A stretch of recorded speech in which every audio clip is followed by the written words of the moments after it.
weeks ago, our Honourable President, Heath, came up to me and said, Richard, I want you to make a speech first week of December.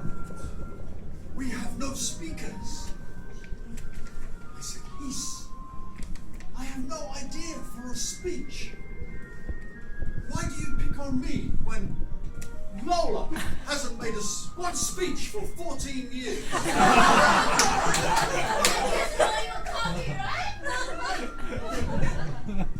Heath doesn't listen to me. He keeps talking. Richard, you are the native speaker.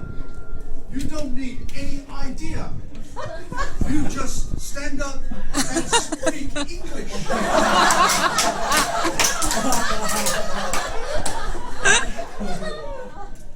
Then, 2 weeks later, our hard-working EVP, Mel, comes up to me and says, Richard,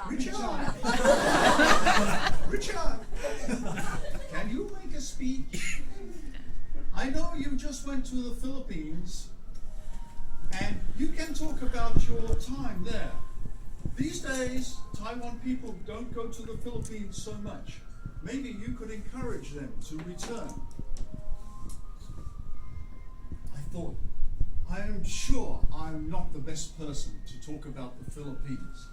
It's true, I've had some good holidays there, but also some not so good experiences.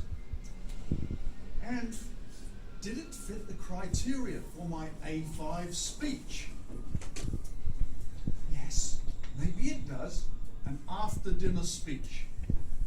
So, I could talk about the contrasts, about the good things and the bad things. I started to write my draft. It went something like this. For me, the Philippines are a land of contrasts. Great natural beauty compared to the ugliness of too many people living in poverty. A land where they have luxurious shopping malls where even I cannot afford to buy the goods on sale. And yet, there are hungry children, dirty, dressed in rags, sorting through piles of garbage, looking for something to eat or something they can sell for a few pesos. Oh, I thought it's a great speech. I kept writing till I got almost to the end. And then I thought I should ask a senior member to read my speech and give me some feedback about the speech. The senior member I asked was the same senior member who only made one speech in 14 years. It was a big mistake. The senior member read my speech. Her face looked painful. She remained silent. She finished reading the speech. Her face still looked painful. She said, "What's the point? What do you want to say? It seems like you just wrote about your vacation. Where's the core value? Did you read the manual?"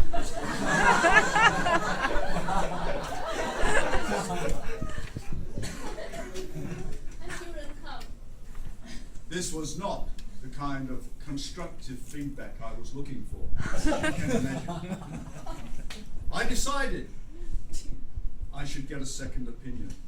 I should ask another senior member. Forget about this one. I should ask our ex-president, Michelle. Michelle just sent me her draft for correction. She owes me a favor. I will ask her. Oh, mistake. Yeah. Michelle is Lola's friend. If I give my draft to Michelle and complain about Lola, she will tell Lola, and then I will be in more trouble. Stress. I decided I will ask a man, Roger Jen, an experienced Toastmaster. Yeah. But then I find out Roger Jen is my evaluator. So I cannot ask him.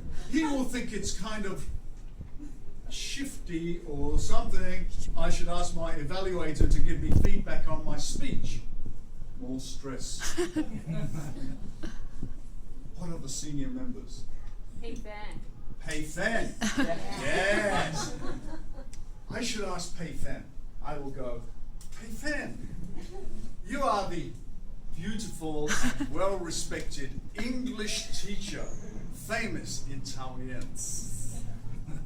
But I know Pei Fen.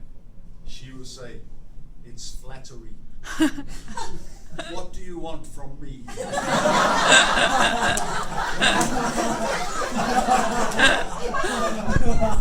More stress. But then I realized the obvious person I should ask is my mentor, the great Johnny Jiang. Yeah.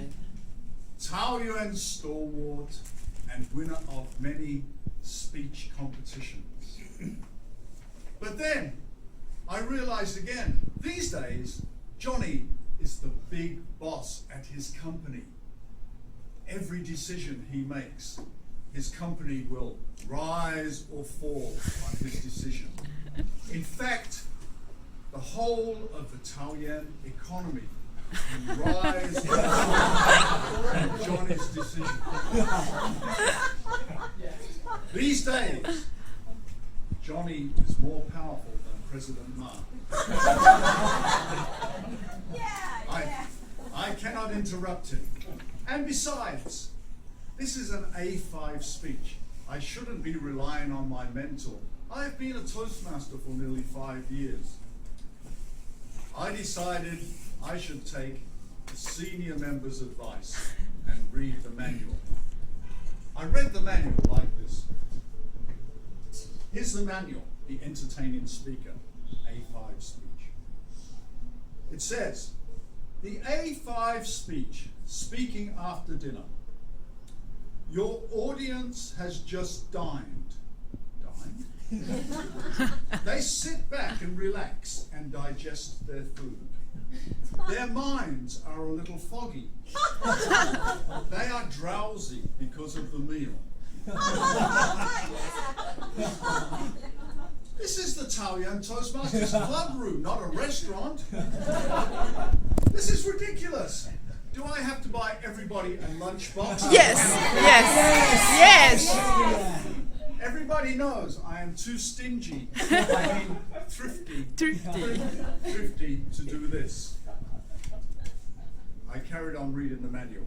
It says, your challenge is to attract their attention and entertain them for a while, and then release them when they are ready to stand up and stretch. This is ridiculous. There is no useful information here. I would take another break and hope to come up with something. It was 1 week before today. I still have no speech. And then I get an email from the Honourable President.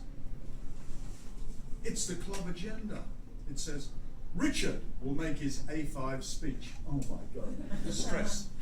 And then I get the line message from Mel. It says, Richard, can you give me the title of your speech and all the other details? Oh my God, more stress. But then, luckily, I remembered the words of our great leader and president, Heath. He says, Richard. No, he says, Richard. Richard, you don't need any idea.